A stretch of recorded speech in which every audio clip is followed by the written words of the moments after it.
자, 여러분 안녕하세요. 오늘 모의고사 보느라고 고생 많이 하셨습니다. 선생님이 해설 강의를 조금 일찍 올려주려고 했는데 오늘 또 바로 학교에서 저녁에 또 행사가 있어가지고 갔다가 좀 늦게 끝났네요. 자, 시험 다들 잘 보셨나요? 뭐 전체적으로 생명과학 원에 대해서 평을 해보자면 여러분들 풀어보셨으면 아시겠지만 항상 그래요. 3월달은 그렇게 많이 난이도가 높지는 않아요. 그래도 여러분들이 뭐 만족스럽지 않은 결과를 받은 친구들도 많이 있을 거야, 그치? 그래서 뭐 아직 근데 우리가 수능도 아니고 뭐 그러니까 너무 낙담하지 말고 기분 나빠하지도 말고 그냥 부족한 부분 찾아서 최대한 보완하시면 됩니다. 자, 그러자고 우리가 모의고사를 보는 거니까 대신에 그냥 내 마음에 들지 않는다고 그냥 넘기지는 마시고 꼭 필요한 부분들을 부족한 부분들을 이번 시험을 통해서 챙겨가시길 바랍니다. 자, 그러면은 같이 한 번씩 문제를 풀어보도록 합시다. 먼저 1번 문제 생명의 특성에 대한 얘기죠. 먼저 이렇게 그림이 제시됐을 때는 굉장히 적응과 진화에 대한 사례들이 많이 나와요. 먼저 기억번 같은 경우가 몸의 형태가 주변의 잎과 비슷하도록 잘 뛰지 않도록 그렇게 만들어졌다라는 게 특징이죠. 적응과 진화에 해당되는 특징입니다. 그 다음에 가랑잎벌레는 참나무나 산딸기 등의 잎을 먹어서 에너지를 얻는다. 어떤 에너지 변화, 물질의 변화 이런 것들이 나오잖아. 혹은 그 다음에 에너지가 나오기 때문에 이거는 열로서도 표현돼요. 온도가 올라간다. 이런 얘기들이 나오는 거는 전부 다 물질 대사에 대한 얘기다라고 생각하시면 돼요. 대표적으로 세포호흡이나 광합성이라는 직접적인 얘기를 할 수도 있겠죠. 그래서 요건 답이 2번이 됩니다. 요건 어렵지 않았다, 그치? 자, 다음. 네, 과학 탐구 문제죠. 최근에는 이런 식으로 많이 나와요. 조금 정리를 해보면, 가설을 주고, 그 다음에 그 가설에 맞게 세운 실험을 주고, 그 실험의 결과를 안 알려주고 결론을 알려줍니다. 그래서 결론을 통해서 결과를 추론해봐라. 먼저 우리가 연역적 탐구에 대한 문제는 변인을 정확하게 파악하는 것이 가장 중요하다라고 생각하시면 돼요. 우리가 이제 어떤 그 가설에 영향을 미치는 변인을 크게 두 가지로 잡을 수가 있어요. 조작 변인과 그 조작 변인에 의해서 어떤 종속 변인이 바뀐다. 이 두 가지. 나머지는 다 통제 변인으로 잡으면 돼요. 그쵸? 지금 가설을 통해서 보니까 아마 아스피린이 통증을 유발하는 X라는 것의 생성을 억제하지 않을까? 그럼 요 가설대로는 어때? 일단 아스피린이 무엇을 한다니까 조작 변인이 뭐가 돼요? 조작 변인이 아스피린이 되는 거야. 아스피린이 있냐 없냐에 따라서 결과는 통증을 유발하는 물질 X가 어떻게 되냐 이렇게 되는 거지. 아스피린이 억제할 것이다 라고 생각했으니까 만약에 아스피린이 있다면 종속 변이는 감소할 것이다, 줄어들 것이다 라는 것이 지금 가설의 어떤 그림이 돼요. 여러분들이 이런 그림을 좀 정리를 하시면 뭐 크게 어렵지 않게 풀 수 있을 거라고 생각합니다. 그래서 무조건 가설이라고 맞는 건 아니지만 요 가설에 맞춰서 실험을 해봤더니 맞다 라는 결론이 내렸지. 그치? 억제한다는 결론이 내려졌다. 그렇다면 어떻게 돼야 돼요? 두 집단 중에 아스피린을 처리한 쪽에서 X의 생성량이 적어야지. 그래야 감소했다라는 말을 할 수가 있잖아요. 그쵸? 그러니까 얘가 니은이 뭡니까? 니은이 아스피린을 처리한 집단이다. 기억은 처리하지 않은 집단이다. 이렇게 얘기할 수가 있어요. 그래서 기억은 대조 실험이 수행됐다. 그렇죠? 대조군과 실험군이 적절히 설정되면은 우리가 대조 실험이라고 얘기를 해요. 지금 아스피린을 처리한 쪽이 실험군으로 생각하면 되지 않을까 싶습니다. 두 번째 니은 아스피린의 처리 여부는 종속 변이다. 우리 종속 변이는 방금 얘기했지만 결과에 해당이 되는 겁니다. 결과에 해당되는 거 뭐예요? 물질 X의 생성량이 돼요. X의 생성량. 그러면 아스피린의 처리 여부는 뭐였어? 생성량. 아스피린의 처리 여부는 조작 변이 되는 거죠. 어떤 원인이 되는 거. 그 다음에 아스피린을 처리한 집단이 결과가 나오려면 어떻게 돼요? 결론이 라처럼 나오려면은 니은이 아스피린을 처리한 집단이다라고 해야지 맞는 말이겠다. 그쵸? 답은 1번입니다. 다음 문제. 아미노산과 단백질이 나와 있어요. 그래서 이렇게 변하는 거를 우리가 물질대사라고 했고, 우리가 크게 물질대사는 두 가지로 나눴습니다. 동화와 이화작용. 그랬을 때 동화는 합성되는 반응, 저분자에서 고분자로 가는 반응, 반면에 이화는 고분자에서 저분자로 분해되는 반응, 이렇게 생각할 수가 있어요. 그래서 기역에서 동화작용이 일어난다는, 맞죠? 단백질이 더 고분자예요. 그 다음에 니은에서 에너지가 방출된다. 에너지가 방출되는 건 언제? 우리 막 세포호흡 이런 거 아니더라도 발열 반응에 해당되니까 이화작용에서는 다 에너지가 방출이다 라고 생각을 하면 됩니다. 단 조심해야 될 것은 에너지가 방출된다고 무조건 ATP가 생성되는 건 아니에요. 자, 어쨌든 간에 지금 뭡니까? 니은이 이화잖아요. 단백질에서 아미노산으로. 그래서 에너지가 방출된다는 맞는 말입니다. 굳이 우리가 단백질이 아미노산으로 분해되는 과정을 언급을 해보자면 두 글자로 소화라고 할 수 있겠지, 그치? 그 다음에 니은에는 효소가 관여한다 라고 있는데, 효소가 관여하는 거는 물질대사는 전부다. 그러니까 요거는 니은이든 기억이든 다 물질이 변하는 물질대사이기 때문에 효소가 관여하는 거죠. 그래서 답은 5번이 됩니다. 자, 다음 4번은 이제 사람의 기관이 가질 수 있는 세 가지의 특징이 나왔대요. 그래서 그 개수에 맞게 기관을 분류해보아라 라고 했는데 A와 B가 각각 뭐예요? 방광과 소장 중에 하나다라는 얘기를 하고 있어요. 자, 먼저 심장에서 해당되는 개수가 얼마나 있냐고 했을 때 먼저 오줌을 저장한다. 안 되죠? 순환계에 속한다. 그렇지, 순환계에 속해요. 자율신경과 자율신경은 지금 제시된 기관들에 전부 다 해당이 돼요. 우리가 생명과학 1에서 정리해주는 대로는 생명과학 우리가 생원의 내용대로면은 골격근은 전부 다 체성신경이고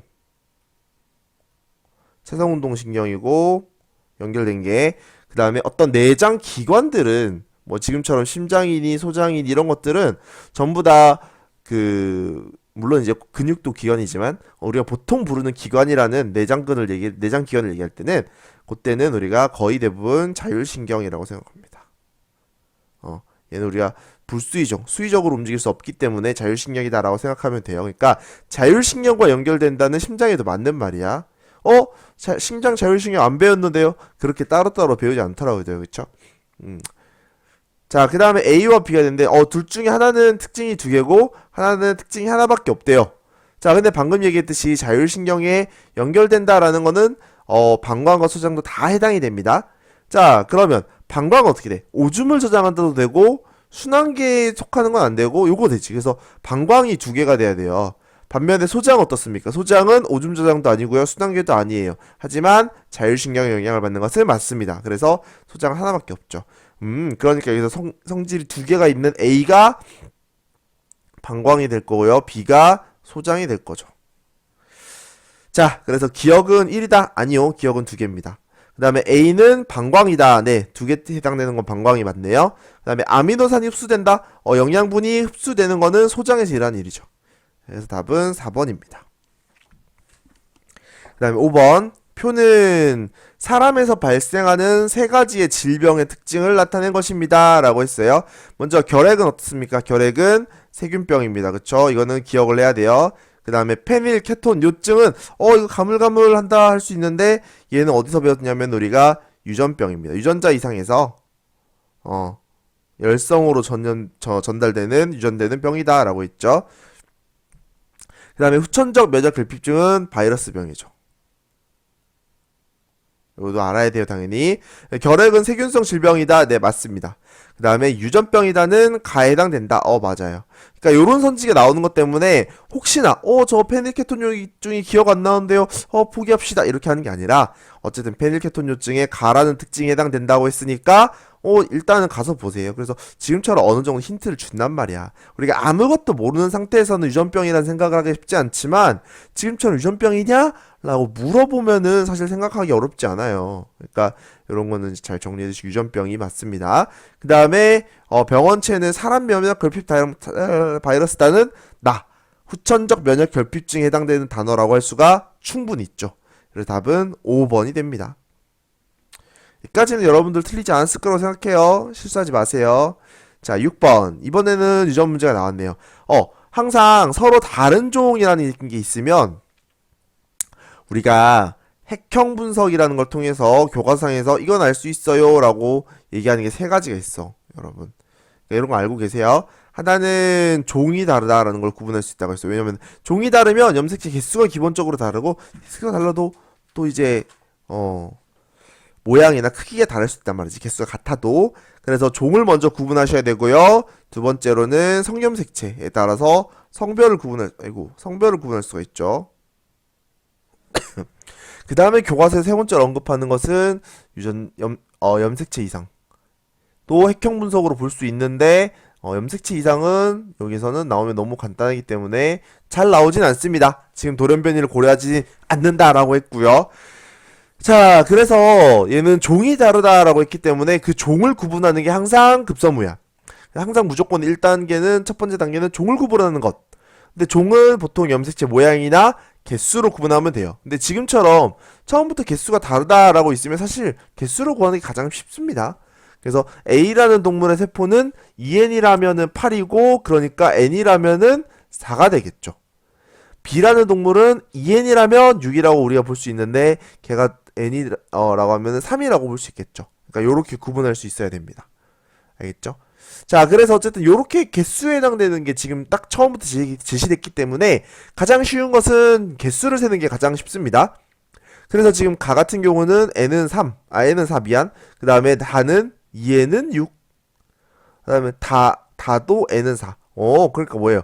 가와 다가 지금 A와 개수가 똑같아요. 그쵸? 그래서 얘도 A라고 하는 게 나을 것 같습니다. 그 다음에 남아있는 거 하나가 B다 라는 거. 자, 그래서 가는 A의 세포이다 말 맞습니다. 그 다음에 A와 B 모두 암컷이냐? B는 얘는 그냥 보면 알 수 있다고 했어. 얘는 얘랑 같네, 얘랑 같네, 얘랑 같네, 전부 다 같네. 그러니까 뭐예요? B는 암컷이 맞아요. 근데 A 같은 경우는 어때요? 같은 개체에서 두 개의 N짜리 세포가 이렇게 들어간다라고 했을 때 어때요? 같은 개체에서 두 개의 N짜리 세포가 들어간다라고 하면 원래 얘가 같은 EN이었다라고 볼 수도 있는 거야, 합쳐서. 그렇게 되려면 어때야 돼요? 그렇게 되려면 얘네 둘이가 요 성염색체가 처음부터 다르게 있었어야지. 그래서 자, 요렇게 같은 개체에 나서 나눈 두 N짜리 세포가 X도 가지고 Y도 가졌기 때문에 얘는 수컷이 됩니다. 그래서 N짜리 두 개는 서로서로 비교하는 거 아니겠어요? 자, 그 다음에 나의 이거 염색체 개수 할 때 여러분 상염색체 이런 거 조심하세요. 나, B, EN은 6 하면 안 돼요. EN이니까 걔 중에 두 개가 달라요. 응. 그래서 두 개만 빼면은 어때요? 얘는 원래 6개였으니까 4개다 라고 할 수 있는 거야. 반면에 다의 염색체 수라고 했는데 이거는 염색체 수 전체죠. 다는 하나, 둘, 셋, 4개입니다. 얘도 4예요. 결국 이렇게 둘이 같네요. 그래서 답은 5번이 됩니다. 자, 7번 보겠습니다. 자, 그림은 사람에서 기억의 골격근을 연결하는 말초신경과 그 다음에 눈을 연결하는 말초신경이다. 항상 우리가 말초신경에 관련된 문제는요, 말초신경 관련된 문제는 이제 얘가 어떤 신경이냐를 구분하는 건데 어떤 원심성 신경이야. 구심성은 어차피 종류가 하나밖에 없기 때문에 잘 물어보지 않습니다. 어떤 원심성 신경이냐라는 게 주요 주제고 이게 세 가지가 나오죠. 채성운동신경과 교감신경과 부교감신경이 있습니다. 특히나 요 교감과 부교감이 주요한 역할을 하지만 지금처럼 채성운동신경이랑 연결해서 물어볼 수도 있죠. 특히나 채성운동신경 같은 경우는 반응기가 항상 골격근이다 라는 것이 중요해요. 반면에 이 교감과 부교감 아까도 살펴봤듯이 자율신경들은 어떤 기관에 연결됐다라고 생각하시면 됩니다.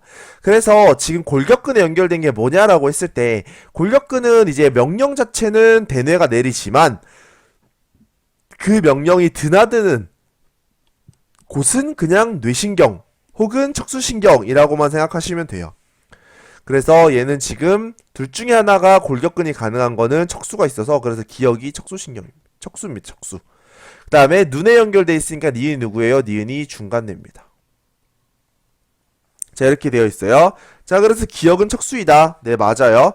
그 다음에 A는 자율신경계에 속한다. 얘는 자율신경이 아니라 채성신경계에 속하죠. 채성신경계. 자, 그 다음에 B의 말단에서 노르에피네프린이 분비된다라고 했었는데 얘는 뭐예요?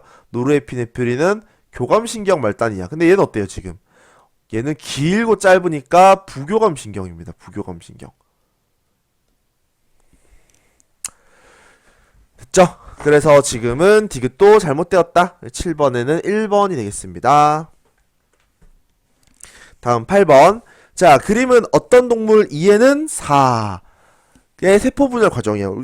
세포분열도 방금 얘기했듯이 세포분열 문제는 항상 주제가 어떤 분열이냐라는 거고, 어떤 분열이냐라고 했을 때 얘도 고르는데 얘도 세 가지 선택지로 어떻게 나눌 거냐면 체세포 분열이 있고요. 그 다음에 감수 1분열이 있고요.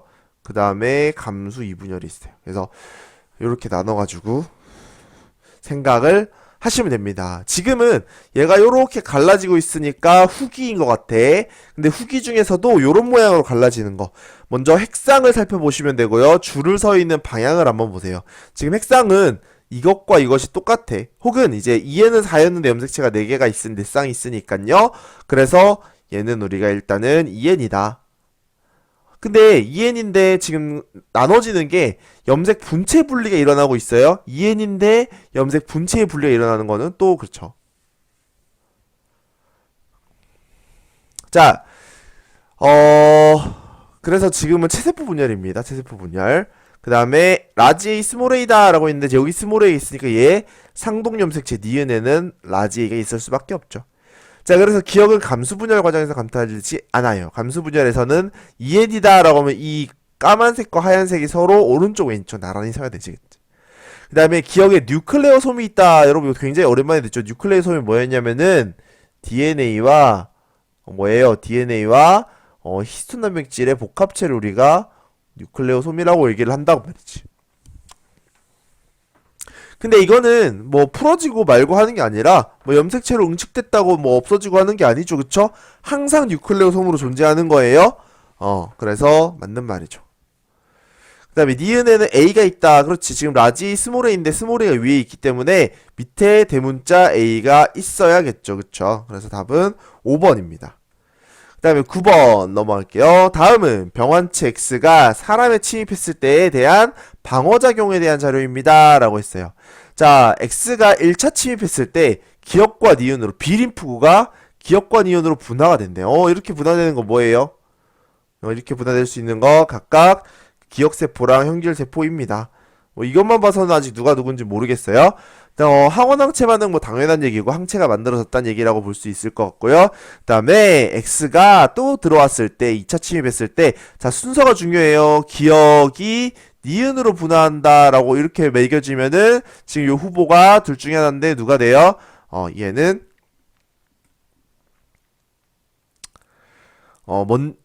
그쵸. 기억이 분해되니까 얘가 기억세포가 되겠고요. 그쵸. 기억세포가 형질세포가 될 수 있죠. 반대는 근데 안 돼요. 그래서 지금 요 디귿 조건으로, 마지막 조건으로 이렇게 구분할 수가 있습니다. 자, 기억번. 비림프구는 가슴샘에서 성숙한다. 이거 누구예요? 가슴샘이란 거 자체가 사이머스라고 불렀어요. 그래서 얘는 T림프구입니다. 그 다음에 기억은 기억세포이다. 그쵸. 기억세포가 형질세포로 분해한다가 맞는 순서라고 했어요. 그 다음에 X에 대한 체액성 면역, 체액성 면역은 항상 항체가 들어왔다. 근데 항원도 있다. 혹은 어떤 반응이 일어났다. 이렇게 있으면은 생각하시면 될 것 같아요. 자, 그래서 지금 뭐 나에서는 항체도 있고 X도 있었죠. 그쵸? 그래서 이거는 맞는 말입니다. 자, 그래서 9번에는 답이 4번이 될 것 같아요. 다음 넘어갈게요. 10번. 그림 가는 사람의 이자에서 분비되는 호르몬 기억과 니은입니다. 우리가 뭔지 다 알고 있어요. 뭐랑 뭐예요? 인슐린과 글루카곤이에요. 자, 근데 알파세포랑 베타세포라고 그 세포의 이름을 줬다. 그러면 우리가 그걸 기준으로 인슐린과 글루카곤을 구분할 수가 있어요. 그래서 알파세포 같은 경우는 어때요? 알파세포에서 분비되는 거는 글루카곤이 되고요. 그 다음에 베타세포에서 분비되는 게 인슐린이 되죠.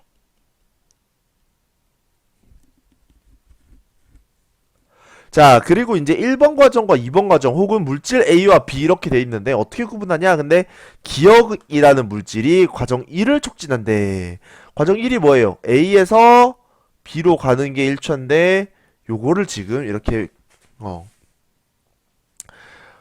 자, 글루카곤이 A가 촉진한다. 그럼 글루카곤이 촉진하는 거는 뭘 촉진해요? 얘는 혈당량을 높여있기 때문에 분해를 촉진해. 포도당이 많아지는 걸 촉진한다고. 그쵸? 다른 건 신경 쓰지 말고 요 포도당이 어디 있는지만 잘 한번 보세요. 앞으로.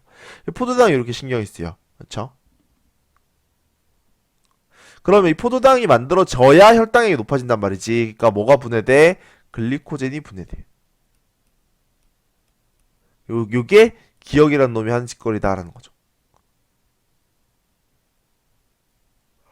됐죠? 그래서 지금은 B가 포도당이 아니고 B가 글리코젠 아니고 A가 글리코젠입니다. 그 다음에 니은에서는 세포로의 포도당의 흡수를 촉진한다. 이거는 포도당의 흡수도 대표적으로 뭐라고 했어요? 포도당의 흡수도 혈당량이 낮아지는 사례에 해당된다 라고 얘기를 했어요. 그래서 인슐린이 혈당량을 낮추는 역할이니까 포도당 흡수를 촉진한다는 맞는 말이겠어요. 자, 그 다음에 혈중 포도당 농도가 증가하면은 1이 증가. 혈중 포도당 농도가 증가한다면은 혈당량이 높아진다는 거잖아요. 혈당이 높을 때는 저장을 해야죠. 그래서 답은 2번이 됩니다. 자, 그 다음에 11번 문제 보도록 할게요. 자, 이번에는 막전이 계산 문제다, 그치? 자, 지금은 이제 경과된 시간, 그 다음에 D1을 자극을 했고요. D1을 자극했고, 그 다음에 측정 지점이 A의 D2예요. 그러니까 딱 여기만 본 거야. 근데 지금 각각 나눠준 1, 2, 3은 전체 시간입니다.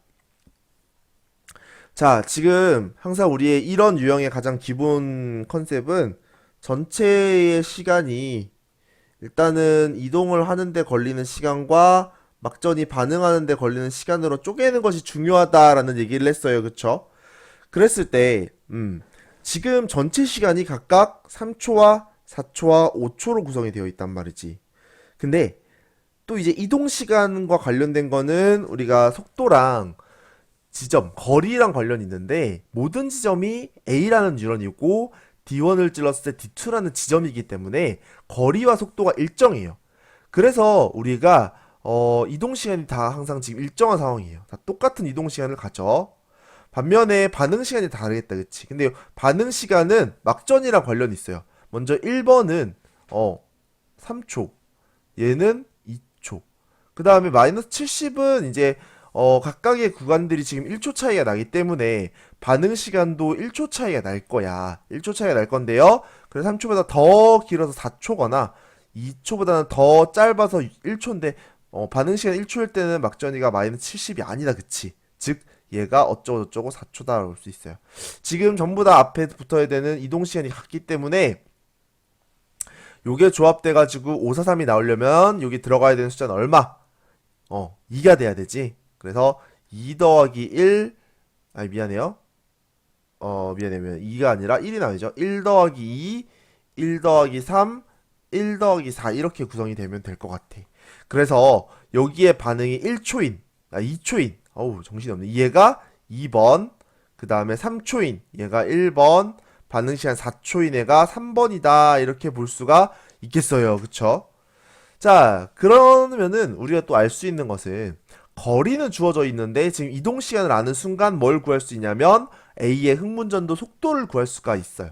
지금 D1에서 D2까지라는 지점은 거리는 2cm야. 근데 그 2cm라는 거리를 가는 동안 이동 시간이 1ms라고 되어 있죠. 즉 A는 뭐예요? A라는 뉴런은 2cm/ms라는 속도를 가진다라는 거죠. 자, 그랬을 때 B는 A가 B의 2배다라고 했으니까 B는 얘의 절반이 될 거예요. B의 속도는 1cm/ms입니다 라고 할 수가 있어요. 자, 그러면 이제 구해야 되는 건 다 구한 것 같아. 자, 이제 문제로 들어가 볼게요. 자, 3은 4ms다. 3이 지금 플러스 4가 돼가지고 얘가 4ms가 아니라 얼마예요? 5ms가 되는 거야. 그래서 틀렸을 거예요. 그 다음에 B의 흥분 전도 속도는 뭐다? 1이다. 맞죠? 1이었죠. 그 다음에 기억이 5일 때 전체 시간이 바뀌었어요. 그런데 지점도 바뀌었네요. B의 D3에다. 그러면 B의 D3는 자 B의 속도가 1로 줄었어. B의 속도가 1이었어. 근데 D3라는 지점은 거리가 얼마? 4cm 떨어진 지점이에요. 지금 4cm 떨어졌기 때문에 어때요? 4cm 떨어진 지점이기 때문에 이동 시간이 4초가 걸릴 거야. 그러니까 여기서는 4초 동안 이동했는데 전체 시간이 5였으니까 1초 반응 이렇게 된다고. 그럼 1초일 때는 탈분극이냐? 라고 물어본 거란 말이지. 반응 시간 1초일 때는 마이너스 60 여기 찍히는데 이게 탈분극이 맞네요. 그쵸? 그래서 디귿이 맞습니다. 답은 4번이 될 것 같아요. 자, 다음 12번 문제 볼게요. 자, 이번에는 개체군, 식물 개체군의 그 생태계 문제입니다. 요렇게 이제 그림이 그려지는 걸 우리가 뭐라고 불렀어요? 생장곡선이라고 불렀지. 근데 생장곡선도 두 가지가 있었어. 뭐가 있었어요? 이론적과 실제 생장곡선이 있었어. 지금 같은 그림은 실제 생장곡선입니다. 그쵸? 실제 생장곡선이고, 자, 그 다음에 환경 저항은 T1일 때가 T2일 때보다 크다라고 얘기를 했는데, 일단 환경 저항은 그 개체수가 많을수록, 자, 면적이나 이런 추가적인 조건을 고려하긴 해야 되지만, 다른 조건이 일정하다라고 했으면 개체수가 많을수록 환경 저항이 큰 거야. 지금 T1보다는 T2가 개체수가 더 많죠. 그러니까 T1일 때 환경 저항이 크다라고 하는 거는 조금 곤란하다. 틀렸다. 그 다음에 구간 1에서 개체군 밀도는 시간에 따라 증가한다라고 했는데, 개체군 밀도가 뭡니까? 면적분의 개체수로 정의되는 값이 개체군 밀도였어요. 그쵸? 사실은 면적도 확인을 해야 돼. 근데 우리가 서식지의 면적은 일정하다라고 얘기했기 때문에 우리가 면적 때문에 개체군 밀도가 변하지는 않을 거야. 즉 개체수만 보면 돼요. 근데 구간 1에서는 개체수가 꾸준하게 증가하고 있다. 그치? 증가하고 있으니까 당연히 밀도도 어때야 돼요? 개체군 밀도도 똑같이 증가를 해야겠죠. 그치? 그래서 증가한다가 맞고. 그 다음에 환경 수용력이란 단어 뭐였습니까? 환경 수용력은 그 주어진 환경에 수용할 수 있는 개체수의 최대값을 얘기를. 그리고 요 개체수의 최대값, 환경 수용력 값으로 개체수가 수렴한다라고 볼 수가 있죠. 근데 지금 여기는 벌써 100을 한참 넘겼어요. 100마리 한참 넘겨서 더 증가하고 있습니다. 그래서 우리가 100보다 크다가 맞죠. 더 큰 값이 될 거죠. 그래서 답은 4번이 될 거예요. 자, 다음 13번.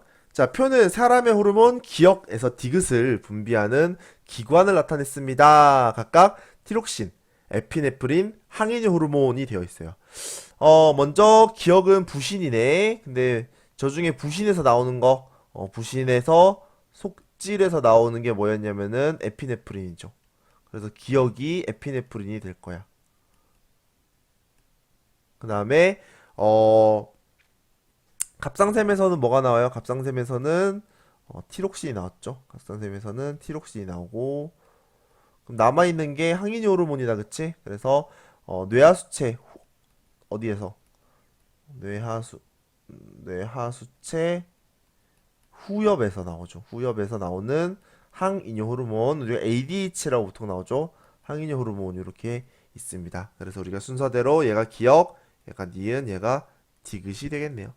자, 기억은 에피네프린이다. 네, 그래서 맞고요. 그 다음에 음성 피드백에 조절된다라고 하는 거는 항상성과 관련된 호르몬들은 전부 다 음성 피드백이다라고 해도 된다고 했어요. 그래서 당연히 특히나 갑상샘은 우리가 더 배우죠. 처음에 TRH, 그 다음 TSH, 그 다음에 갑상샘에서 티록신 이렇게 음성 피드백으로 조절되면서 유지가 된다 이런 얘기를 했어요. 그 다음에 디귿번으로 땀을 많이 흘리면 디귿의 분비가 억제된다라고 했는데, 자, 항인이 호르몬은 언제 필요합니까? 항인이 호르몬은, 그치, 항인이 호르몬은 물이 부족할 때 필요하다 이렇게 정리하라고 했어요. 물이 부족할 때 항인이 호르몬이 필요하다 이렇게 생각하는 게 가장 편리해요. 그쵸?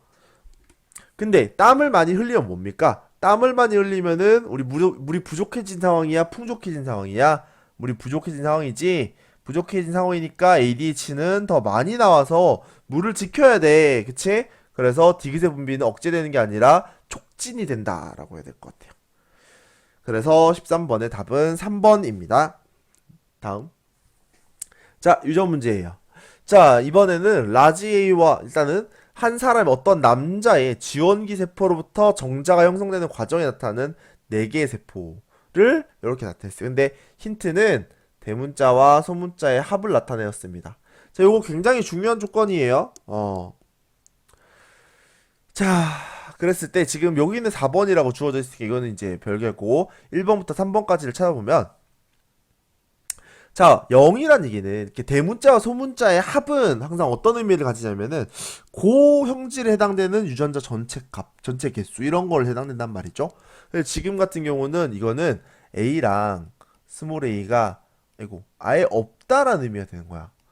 어떤 세포인지는 아직 모르겠는데 라지 A랑 스몰 A가 아예 없으니까 0이 나온 거지. 그쵸? 근데 그렇게 나오려면 핵상이 얼마가 돼야 돼? 정상적이면 불가능하고 핵상이 n이면서 그 다음에 얘가 성염색체 있을 때 x든 y든 상관없는데 성염색체 있으면 그 반대 성염색체만 가지는 핵상 n자리 세포에서는 지금처럼 아예 없을 수가 있어요. 지금 남아있는 1, 2, 3 중에 핵상이 n인 게 니은밖에 없어. 아니 3번밖에 없어. 그래서 니은이 3번이다 이렇게 생각하시면 됩니다. 그 다음에 1번과 2번이 남았는데 2번과 3번은 항상 DNA 상대량이 짝수여야 돼요. 그래서 더해서 1이 나오는 값을 2번이라고 제시하기는 조금 힘들고 남아있는 1번이 기억, 그 다음에 2번이 디귿이다 이렇게 볼 수가 있습니다. 자, 그래서 니은은 3이다. 네, 맞아요. 그 다음에 A는 1이다 라고 했는데 지금 요건 조금 생각해 봐야 돼. 자, 우리가 기억 같은 경우가 처음에 세포에 라지 A랑 스몰 A가 하나가 있었어. 그러니까 뭐든 상관이 없어요. 예를 들어 라지 A랑 Y 이렇게 했다고 보자. 그러면 얘는 요게 복제가 되어서 요거 두 개, 요거 두 개란 말이지. 근데 지금 갈라지면서 이 둘 사이에 각각 뭘 가져갔냐라는 게 중요한 관건인 거야. 지금 어떻게 되냐면 니은이 하나도 없어요. 그러니까 뭘 가져갔냐면 Y가 이쪽을 한 거예요. 그러니까 A 혼자 이렇게 와야 되겠죠. 그래서 요때는 A 두 개, A 하나 이렇게 돼서 4번은 라지 A가 하나만 있으면 됩니다. 하나가 있어야죠. 라지 A도 좋고 스몰 A도 좋아요. 어쨌든 뭐가 됐던 간에 더한 값은 1이 될 거란 말이지. 그래서 4번에는 1이 되어야 해요.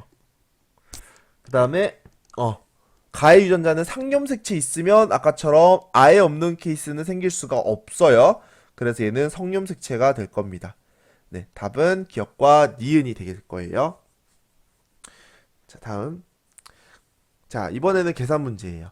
자, 근데 이렇게 구간을 잡았고 선생님이 풀 때는 여기 어떻게 잡았었냐면은 항상 알파, 베타, 감마 이렇게 잡는 거지. 그래서 대칭, 감마, 베타, 알파.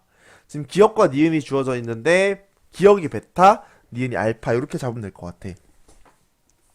그랬을 때 중요한 거는 변화량이라고 있어요. 그래서 각각의 가장 작은 변화량을 K라고 잡는다고 하면 변화량 K라고 잡으면 어떻게 돼요? 지금 알파 니은 구간은 변화량이 K고 기억 구간은 마이너스 K야. 그치? 근데 지금 다행히 니은의 지금 길이가 주어져 있기 때문에 그걸 기준으로 K 값을 구하면 0.1이 차이 나네. 그래서 K는 0.1이다. 그리고 얘가 짧을 때다. 얘가 길 때다. 롱숏. 그 다음에 대신에 X는 변화량 2K가 차이 나. 요걸 여러분들이 알고 계셔야 돼요. 근데 지금 K 값이 얼마였어요? K 값이 0.1이었으니까 2K면 0.2가 돼야 돼. 근데 T1이 더 긴 뉴런이야. 0.2가 길게 되면은 2.6이다 라고 볼 수가 있겠죠. 기억은 H대 1부다 라고 했는데 H대는 어디냐면은 여기 중간에 빈 구간이 H죠. 그래서 베타는 H대에 들어가지 않습니다. 그 다음에 A대의 길이는 이제 이렇게 식으로 표현한 걸로 A대를 구하면요. A대는 2 베타 더하기 알파예요. 근데 요거는 이제 미안해요. 이 베타 더하기 알파가 아니라 이 베타 더하기 감마죠. 요거는 변하지 않는 길이기 때문에 뭐 T1이고 T2고 사실 상관은 없어요. 어디서든 구해도 괜찮습니다. 그래도 T1을 줬으니까 한번 보면은 지금 주어진 거는 전체 길이 X의 길이랑 니은 알파의 길이만 구조져 있단 말이지. 근데 X는 식으로 표현하면은 2배의 알파 더하기 베타 더하기 감마고요. 그래서 지금 요렇게 구성된 거고, 그다음에 니은은 그냥 알파죠. 즉 요 둘을 연립하면은 2배의 베타 더하기 감마를 구할 수가 있다고. 그래서 x가 2.6이고요. 알파가 2개의 0.5가 지금 문제에 나와 있죠. 그렇죠? 요게 여기 알파니까. 그래서 요거는 빼면은 1.6이 나옵니다. 그리고 1.6은 a 되고 요거는 t1과 관계없이 항상 쓸 수 있다. 그 다음에 기억의 길이와 니은의 길이를 더한 값은 물어보기를 잘 보세요. T1과 T2일 때가 같다만 물어봤어. 누가 더 얼만큼 기냐를 물어본 게 아니란 말이야. 그러니까 이거는 변화량 비교만 하면 됩니다. 근데 기억과 니은은 알파 더하기 베타야. 근데 알파는 변화량이 k고요. 플러스 k고 베타는 변화량이 마이너스 k 때문에 이렇게 연립이 되면 더하기 더해지면은 변화량이 0이에요. 변화량이 0이면 길이가 변하지 않는 구간을 의미하기 때문에 같다라고 할 수가 있죠. 그래서 답은 4번이고 계산하지 않더라도 사실 지금은 문제가 너무 간단해서 굳이 이렇게 알파 베타 감마로 미지수를 놓지 않고 풀어도 전혀 무방합니다. 자, 그래서 답은 4번이 될 것 같고요. 그 다음에 16번 넘어갈게요. 16번은 유전 문제가 나왔어. 근데 요거는 다인자 유전 문제죠. 다인자 유전은 항상 관건이 얘네들이 서로 연관이 되어 있는 다인자냐 혹은 독립된 다인자냐, 요게 일단 굉장히 확인해야 되는 중요한 조건 중에 하나인데, 지금은 문제상에서 서로 다른 상염색체 존재한다라고 되어 있단 말이죠. 사실 최근에 연관이 교과서에서 직접적으로 언급되지 않으면서 다인자 유전은 연관이나 독립 구분하는 것도 물론 이제 나올 수 있지만, 그것보다는 이렇게 부모님의 그 대문자 개수가 몇 개냐, 혹은 유전자 형이 어떻게 되냐, 이런 것들을 물어보는 경향성이 훨씬 더 큽니다. 자, 근데 지금 부모님의 그 P와 남자 P와 여자 Q의 표현형을 몰라요. 그러니까 대문자 개수가 몇 개가 되어야 되는지를 모르는 상황이야. 자, 이런 상황에서요. 이런 상황에서 지금 뭐라고 되어 있냐면 기억은 E와 스몰 E 중 하나다, 이렇게 되어 있어요. 그 다음에 P와 Q 사이에 A가 태어날 때 A라는 요 자녀가 요 사람과 표현형이 같은 확률이야. 그치? 그러니까 요렇게 유전자가 된다는 게 아니라 대문자가 두 개가 된다라는 얘기를 하고 있는 거예요. 자, 근데 항상 독립일 때는 이렇게 빈칸 뜯기를 생각하라고 했어요. 지금 P의 D라고 했을 때 여기는 두 가지가 다 돼. 아직은 몰라. 근데 Q의 D는 이거나 이거나 둘 다 대문자밖에 없기 때문에 이건 고정값이에요. 고정값. 자, 그 다음에 여기에는 P의 E의 선택지, 요거는 Q의 E의 선택지, 요렇게 자녀를 만들어 보려고 하는데 문제는 기억이 뭔지 몰라요. 그래서 기억이 둘 중에 하나니까 두 가지를 한번 놓고 볼게. 기억이 만약 라지 E였다면 지금 P는 라지이고요. 그 다음에 Q는 라지 스몰이가 될 거야. 그러면 요 P가 라지이면은 지금 요 자녀는 네 칸에 빈칸이 있다고 했을 때 요거는 대문자 소문자 두 개가 다 되고요. 요거는 대문자, 요것도 대문자, 여기 두 가지가 다 된단 말이지. 그러니까 두 칸이 옵션이 생겨서 전체 경우의 수는 2의 제곱이 돼요. 근데 지금 원하는 건 뭐였냐면은 대문자가 두 개면 돼. 그러니까 이 두 칸이 전부 다 뭐면 돼요? 두 칸이 전부 다 대문자가 아니면 돼. 그죠? 2C2도 괜찮아요. 그래서 얘는 4분의 1이 나온다고요. 확률은 맞아 떨어지네요. 자, 다른 걸 한번 해보자. 만약에 기억이 스몰이었다면 어떻게 돼요? P의 유전자형은 라지 스몰이고요. 그 다음에 Q의 유전자형은 스몰이야. 그러면 이렇게 빈칸을 네 칸을 채운다라고 했을 때 여기는 두 개, 그 다음에 여기는 고정인데 P의 E는 두 개 중에 하나, Q의 E가 스몰이로 고정이 될 거야. 요거 이렇게 만드는 거 여러분 연습하셔야 돼요. 자, 그래서 두 칸이 자유로워요. 두 칸이 결정될 수가 있어. 이게 제곱이야. 근데 여기서처럼 대문자가 두 개가 되려면 지금 기존의 대문자가 하나밖에 없기 때문에 이 두 칸 중에 대문자가 몇 개가 돼야 돼? 대문자가 한 개가 돼야지 전체로 봤을 때 대문자는 두 개다라고 할 수 있는 거지. 그치? 그러니까 여기 두 칸 중에 대문자가 한 칸 있어야 돼. 그러니까 이렇게 식이 세워진다고요. 그럼 요거는 4분의 이 C가 2가 돼요. 그러니까 만약에 기억이 스몰이었다라고 하면 지금 제시된 요런 대문자가 두 개인 개체가 나올 확률은 4분의 1이 아니라 2분의 1이 되었어야 돼요. 따라서 그래서 요 조건까지 만족시키려면은 기억은 대문자이다 라고 볼 수가 있다는 겁니다. 이렇게요. 이렇게. 그러니까 지금 요렇게 되어 있는 상황입니다. 이렇게. 요 두 개의 칸을 선택할 수가 있어요. 자, 그래서 보면은 기억하는 다인자 유전이다 맞고요. 그 다음에 기억은 라지이다 라고 있는데 기억은 라지가 맞나요? 기억은 라지가 맞죠, 그쵸? 그 다음에 A가 가의 표현형이 P와 같은 확률은 이번에는 P는 대문자가 3개예요. 3개의 확률은 4분의 1이냐 라고 물어봤어.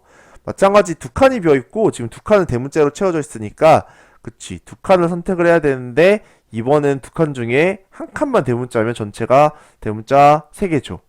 요거는 방금 밑에 했던 거랑 똑같아. 4분의 2, 즉 2분의 1이에요. 그래서 확률이 잘못된 것 같습니다. 답은 3번이 될 거예요.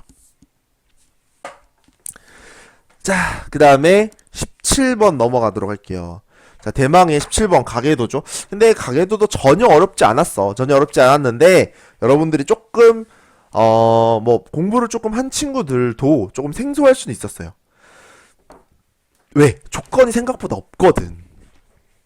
같이 한번 볼게. 먼저 여기 사람들을 조금 정리를 해보면요. 사람들을 이 사람은 기역과 니은이 있는 거고 가나 있고 이 사람 미안해요. 나가 있고요. 이 사람 가가 있고 이 사람도 나 맞죠? 이렇게 되어 있는데 사실 가계도만으로 쓸 수 있는 조건은 지금 첫 번째로는 부모님이 표현형이 같을 때 자녀가 어떻게 되냐를 볼 수 있는데 지금은 기억도 가도 그렇고 나도 그렇고 요 부부가 표현형이 같은 부부가 없어요.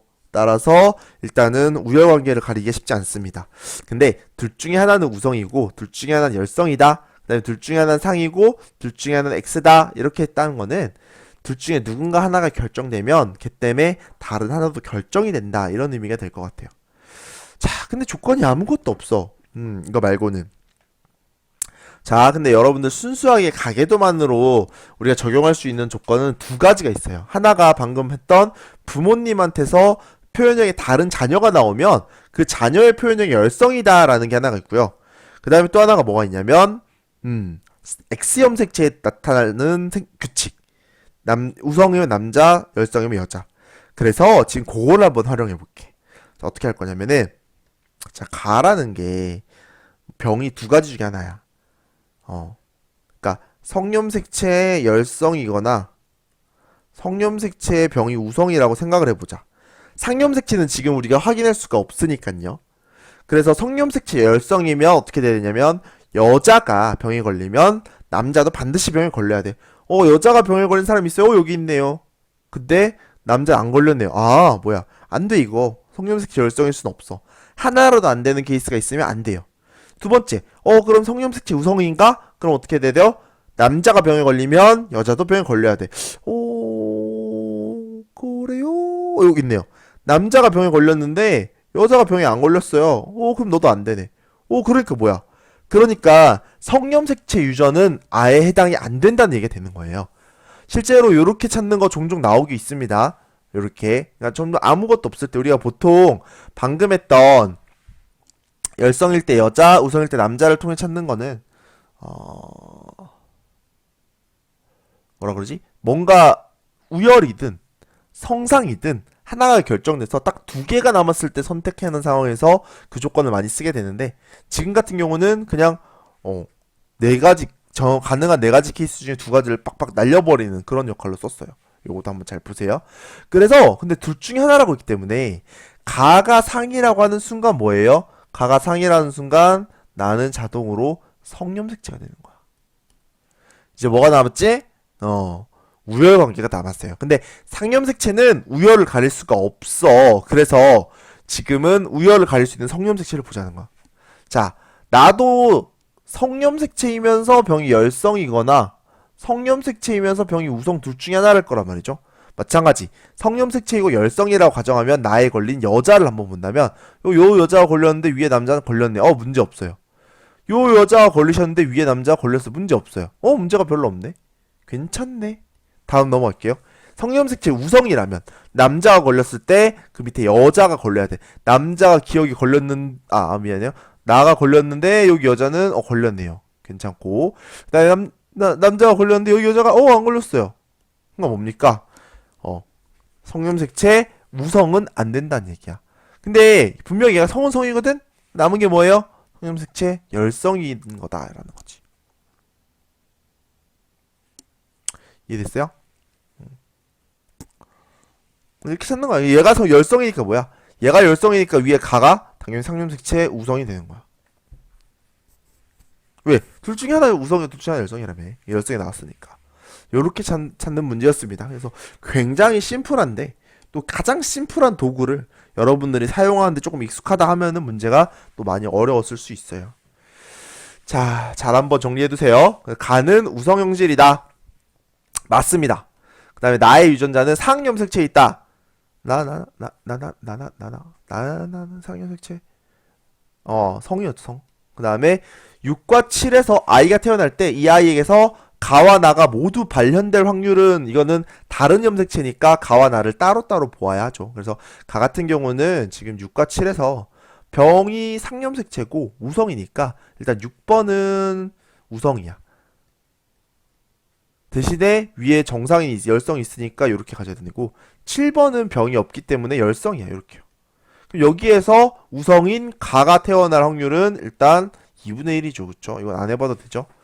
그 다음에 나를 보면은 얘는 성염색체이기 때문에 그리고 병이 열성이었기 때문에 얘는 바로 나오죠. 스몰t랑 y고 그 다음에 7번은 이제는 우성인데 위에 또 여자 열성이 한 명 있기 때문에 라지 t 스몰t가 될 겁니다. 자 이렇게 여기에서 이번에는 병이 걸리려면은 우성해야 되잖아. 그치? 우성은 요 하나만 있으면 되게 우성이죠. 2분의 1입니다. 확률은 2분의 1 곱하기 2분의 1이라서 4분의 1이다. 일단 맞춰야죠. 자, 그래서 답은 3번이 됩니다. 4분의 1이다라고 해놓고 내가 동그라미를 쳐버렸네요. 2분의 1이라고 써있는데 아니죠. 4분의 1은 4분의 1이고 그래서 답은 1번이 됩니다. 1번. 자, 그 다음에 18번. 요거도 여러분들이 좀 당황스러울 수 있을 것 같아. 여러분들이. 방형구를 이용해서 직접 그 밀도, 빈도, 피도를 구하는 건 사실 여러분들이 거의 문제에서 해보지 않았거든요. 그리고 이런 형태의 방형구를 본 적도 없을 거예요. 자, 한번 봅시다. 지금 4개의 방형구가 설치가 되어 있어요. 자, 첫 번째. 토끼풀의 빈도는 4분의 3이래. 빈도라고 하는 게 방형구에 몇 칸에 등장했냐야. 근데 4분의 3이라고 하는 거는 4칸 중에 3칸에만 토끼풀이 있다라는 얘기가 되는 거야. 근데 지금 요 하트가 토끼풀이죠? 요게 여기 A에 있고요. B에도 있고요. C에도 있어요. 그러니까 뭐야?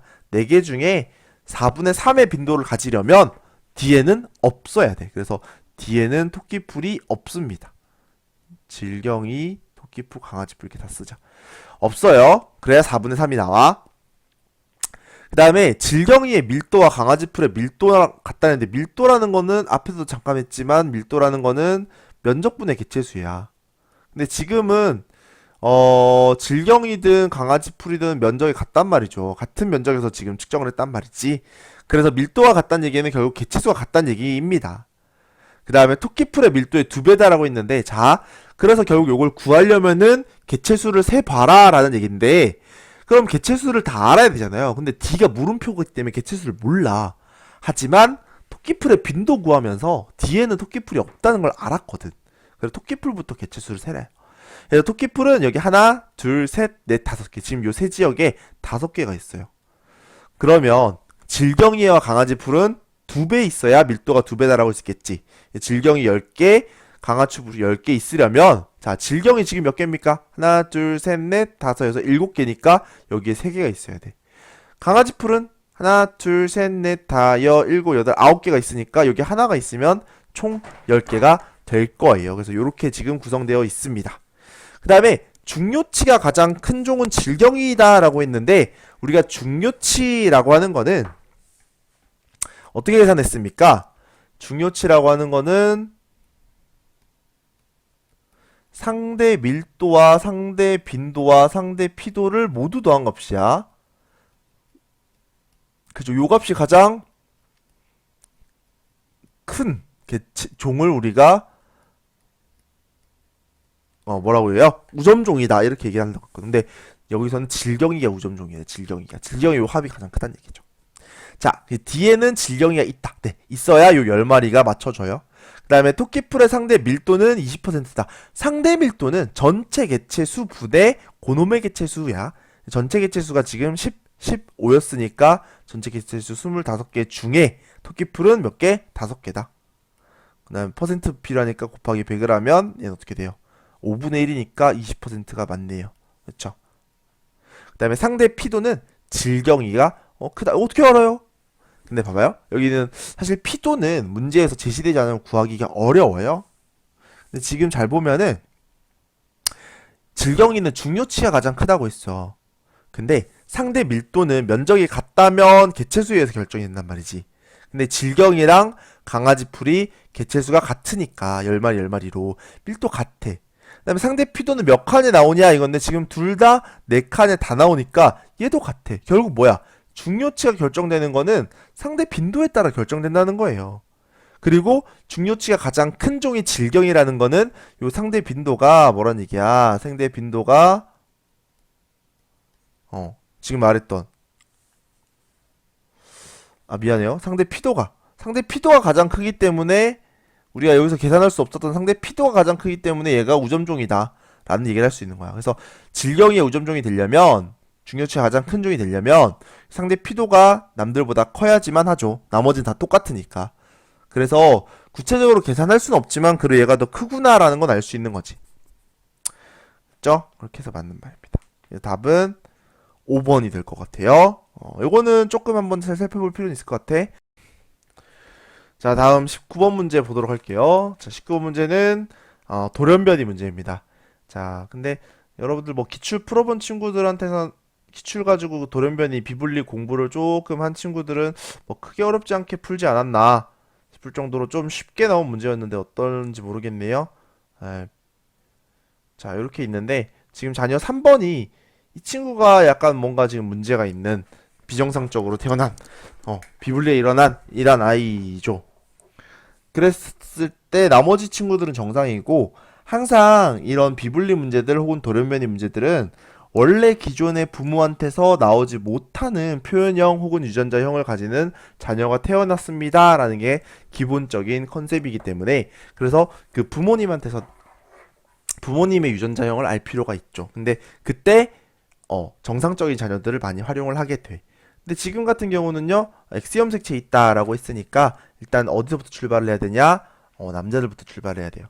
요 아버지는요, 가는 모르겠어. 일단 비워두고 나가 있어요. 요게 누구한테 가냐? 반드시 딸한테는 가죠. 그 다음에 또 하나의 남자가 요 아들이 있어요. 요 아들은 가가 있고 나가 없어요. 요건 누구한테 가냐? 엄마한테 가죠. 근데 엄마는 가병에 안 걸렸어. 분명히 가 유전자가 있는데 안 걸렸네? 그러면 여기 하나가 병에 안 걸리는 유전자라는 거지.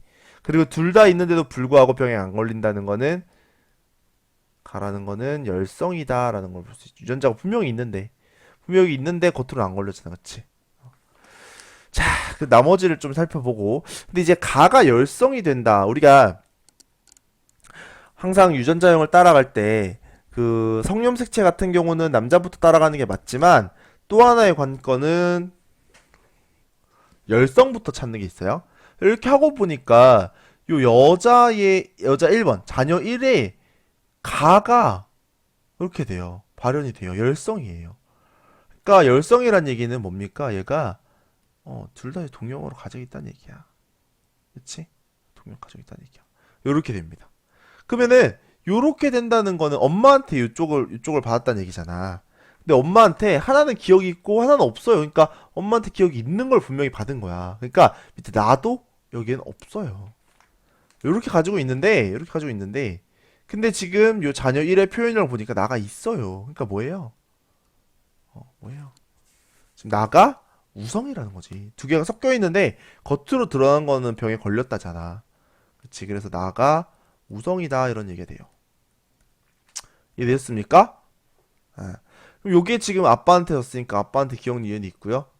그 다음에 나가 우성인데 엄마는 병에 안 걸렸으니까 병에 안 걸린 게 열성이죠. 그래서 나머지 하나는 X가 됩니다. 자, 요렇게 이제 부모님의 유전자를 다 찾았어요. 마지막 관심사는 자녀 3이 태어났는데 얘가 어떻게 태어났냐라는 거죠. 일단 아들이니까 아버지한테 Y를 받았을 거야. 그쵸? 그리고 얘는 클라인펠터 증후군이기 때문에 뭔가 하나를 더 받는데 그렇게. 그래서 지금 보면요. 일단 아버지한테 Y를 무조건 받았어. 근데 얘가 지금 가도 안 걸렸고 나도 안 걸렸고 둘 다 우성이에요, 우성. 근데 뭔가 하나만 받아서 가는 안 걸리고 나가 걸리는 뭐 이런 게 없단 말이지. 그래서 잘 만들어야 돼. 조합을 해야 돼. 근데 문제는 나가 걸렸잖아. 근데 나의 유전자가 아빠한테밖에 없어요. 그러니까 나의 유전자는 무조건 이거밖에 없는 거지. 근데 얘가 지금 가는 병에 안 걸렸으니까 둘 중에 그나마 얘가 가야 이렇게 해서 얘랑 충돌해서 가가 병에 안 걸린다고요. 이해되세요? 그러니까 얘가 지금 뭐야? 기억 니은을 받았으니까 아빠한테 y도 받았는데 기억 니은 또 받았어. 그러니까 얘는 아빠한테서 m 플러스 1로 온 거고, 근데 아빠가 x도 주고 y도 줬어. 서로 다른 걸로 두 개 줬으니까 어 얘는 그 1분열 비분리가 되는 거죠. 1분열 비분리. 자, 그래서 아버지에게선 가가 발현되었냐? 네, 발현되었네요. 그다음에 나는 우성형질이냐? 아까 여기서 확인했죠. 그다음에 기억 아버지가 x랑 y를 줬으니까 감수 1분열에서 일어난 거 맞죠? 답은 5번입니다. 자, 마지막 20번. 자, 에너지 양 계산 문제예요. 요것도 굉장히 좀 오랜만에 보는 문제인 것 같은데, 요거는 한 기본 원칙이 한 네모 칸에 들어가는 에너지와 거기서 나오는 에너지고 합이 항상 일정하게 돼야 된다. 들어가는 값과 나가는 값의 합이 항상 같아야 된다. 예를 들어 지금 A 같은 경우는 만 중에서 9,900이 빠져나가기 때문에 100이 들어간 거야. 근데 지금 여기로 50이 나가고 40이 나갔으니까 합쳐서 100이 나가려면 이쪽으로 10이 나가야 되겠죠. 마찬가지 B 입장에서 10이라는 에너지가 들어왔어. 근데 위로 4.5, 3.5가 나갔으니까 8이 나갔죠. 그래서 총 2가 나가면 되고, 지금 여기 마지막 단위 같은 경우는 요 두 개의 화살표밖에 없으니까 두 개의 화살표의 합이 이거구나. 맞아요. 됐죠. 자, 그렇게 봤을 때 곰팡이는 A에 속한다. 곰팡이는 분해자에 속하는데 지금 A, C 중엔 분해자는 없어요. 그 다음에 B에서 C로 유기물이 이동한다라고 했는데 생물 사이에 물질 이동은 다 유기물입니다. 그쵸? 그 다음에 A와 B에서 이동한 에너지의 양을 물어봤어요. 그러니까 A에서 B로 이동한 거는 10이 이동한 거야, 10. B에서 C로 이동한 에너지는 2가 이동한 거야. 그러니까 누가 더 커요? 얘가 더 커요. 그러니까 요거는 요것보다 적다? 말도 안 되는 소리죠. 그래서 20번의 답은 2번이 정답이 됩니다. 자, 어떻게 다들 잘들 보셨는지 모르겠네요. 자, 뭐 필요한 문제들만 본다 하더라도 사실 문제가 그렇게 어려운 거 없었어. 뭐 아까 방형구 문제 정도가 여러분들이 좀 생소할 수 있을 것 같고, 그다음에 뭐 가계도나 돌연변이는 여러분의 연습이 잘 안 돼서 좀 어려울 수 있을 것 같은데, 어쨌든 여러분들이 다 그래도 극복하고 충분히 소화할 만한 내용이에요. 그래서 이번에 시험을 통해서 여러분들이 잘 봤으면은 자만하지 말고 계속 이제 이어가면 되고, 혹시나 조금 마음에 들지 않는다 그러면 개념 정리를 좀 꼼꼼하게 다시 한번 하시고 본인이 실수한 부분 이런 것들을 잘 한번 이제 뭐 피드백을 하도록 하십시오. 자, 그러면 우리 해설 여기까지 하도록 하겠습니다. 수고하셨습니다.